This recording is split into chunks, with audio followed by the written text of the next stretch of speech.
ಹಾಗಾಗಿ ಅಂತ ಪತ್ರಕರ್ತರಿಂದ ಕಾರ್ಯಕ್ರಮ ಮಾಡಿದಾಗ ಅವ್ರಿಗೆಲ್ಲ ನಾವು ಸಂಪೂರ್ಣ ಸಹಕಾರಗಳ ಕೊಡ್ಬೇಕು, ಇದು ಕೂಡ ನಮ್ಮ ಕರ್ತವ್ಯ. ಹಾಗಾಗಿ ನಾನು ಕೂಡ ಇವತ್ತು ಇಲ್ಲಿಗೆ ಬಂದಿದ್ದೇನೆ.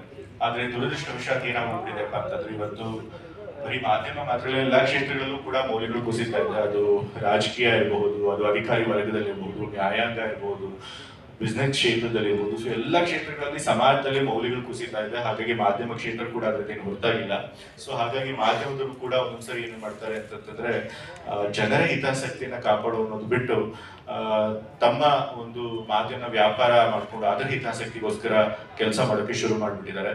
ಬಟ್ ಆದ್ರೂ ಕೂಡ ಬಹುತೇಕ ಪತ್ರಕರ್ತರು, ಅದ್ರೊಳಗೂ ಯಾರು ವರದಿಗಾರರ ಕೆಲಸ ಮಾಡ್ತಾರೆ ಅವ್ರು ಇದು ಕೂಡ ಪ್ರಾಮಾಣಿಕವಾಗಿ ಕೆಲಸ ಮಾಡ್ತಾರೆ. ಅವ್ರು ಯಾವುದೇ ಒಂದು ಪಕ್ಷಪಾತ ಮಾಡದೆ ಪ್ರಾಮಾಣಿಕವಾಗಿ ತಮ್ಮ ಕೆಲಸನ ಮಾಡ್ತಾರೆ. ಹಾಗಾಗಿ ಗ್ರೌಂಡ್ ನಲ್ಲಿ ಇದ್ದು ವರದಿಗಳನ್ನ ತಂದು ಜನರಿಗೆ ಸುದ್ದಿನ ಮುಟ್ಟಿಸುವಂತಹ ವರದಿಗಾರರಿಗೆ ನಾವು ಯಾವತ್ತೂ ಕೂಡ ಅಭಿನಂದನೆಗಳನ್ನು ಸಲ್ಲಿಸಬೇಕು. ಹಾಗಾಗಿ ಎಲ್ಲ ಪತ್ರಕರ್ತರಿಗೂ ಕೂಡ ಹ್ಯಾಟ್ಸ್ ಆಫ್ ಅಂತ ಹೇಳಿ ನಾನು